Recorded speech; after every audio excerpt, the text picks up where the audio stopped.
They say a mirror is never just glass, but a doorway, a portal that reflects far more than we can see. And sometimes what stares back at you isn't you at all. It's something else, something waiting for the right moment to come through. Our story begins in a quiet, forgotten village where a young woman named Layla inherited her grandmother's old house. It was a place frozen in time, filled with antique furniture, heavy curtains, and the dense smell of dust and memories.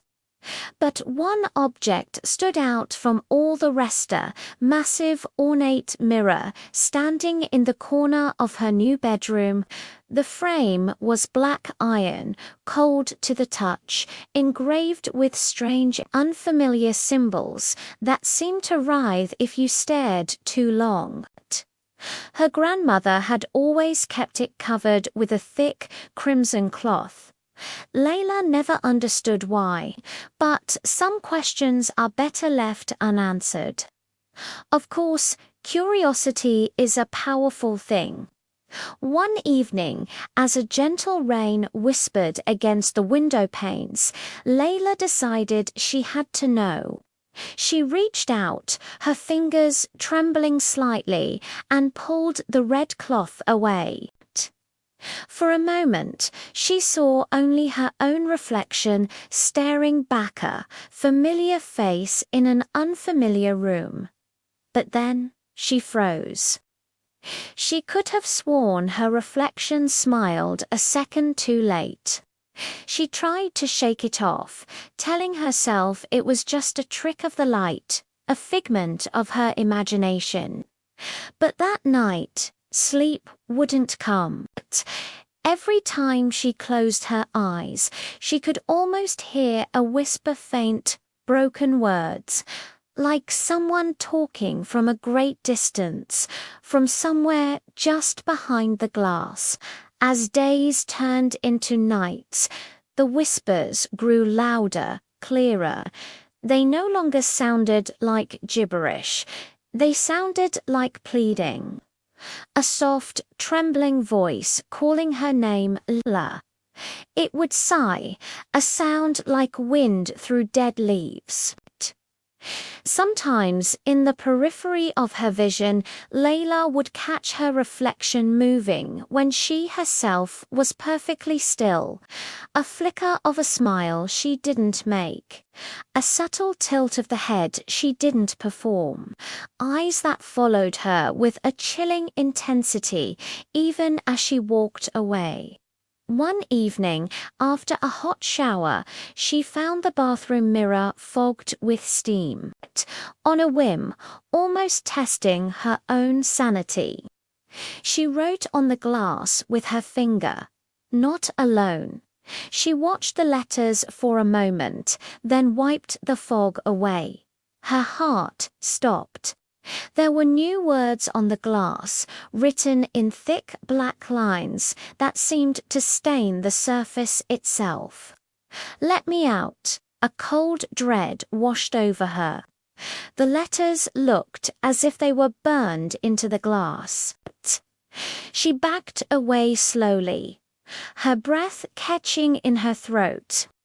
The whispering began again, this time louder, desperate, tinged with a terrifying anger. Panicked, Layla ran back to the bedroom and grabbed the old red cloth, throwing it over the mirror. She secured it tightly, hoping to silence the presence within. But every morning she would wake up to the same horrifying scene, the cloth lying in a heap on the floor, and the mirror turned to face her bed, reflecting her sleeping body. It was watching her. The haunting escalated. The whispers turned to taunts, promises of freedom, of a life she could never have. The reflection began to look different.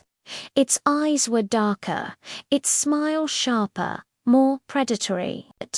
It was wearing her face, but it was not her.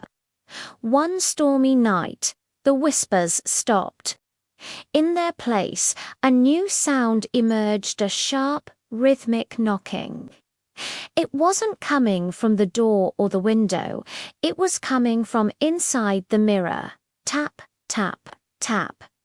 The knocking grew frantic, turning into a furious pounding. The glass trembled, and the air grew ice-bold. Behind the surface, something dark began to move. A pale hand pressed against the glass, from the inside long slender fingers with nails as black as ash. Then another hand joined it. Layla watched, paralyzed with terror, as her own reflection began to crawl out of the mirror. Its skin was waxy and pale, its eyes were hollow, empty voids, and its smile was a twisted, grotesque mockery of her own. The thing that wore her face stood before her, dripping water that wasn't there onto the wooden floor. It leaned in close, its breath cold on her cheek, and whispered in her own voice, "You took my place. Now, it's my turn to live." The lights in the house flickered and died. Layla opened her mouth to scream, a primal, shattering sound, but it was lost to the howling storm outside. No one heard her. The mirror behind the creature exploded, sending a shower of razor-sharp glass across the room, and then silence. The next morning, a concerned neighbor, who thought he'd heard a scream the night before, came to check on her. He found the bedroom in ruins, glass scattered everywhere like fallen diamonds.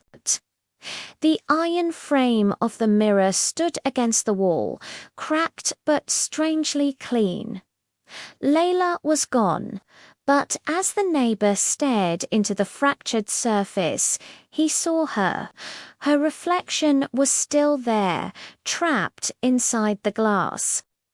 Her face was a mask of silent, unending horror. She was pounding on the inside of the mirror, her mouth wide in a scream no one could ever hear, begging to get out. Thank you so much for watching. If you enjoyed this story, don't forget to hit that like button and subscribe for more chilling tales from the shadows. Stay safe and maybe avoid old mirrors for a while. See you next time.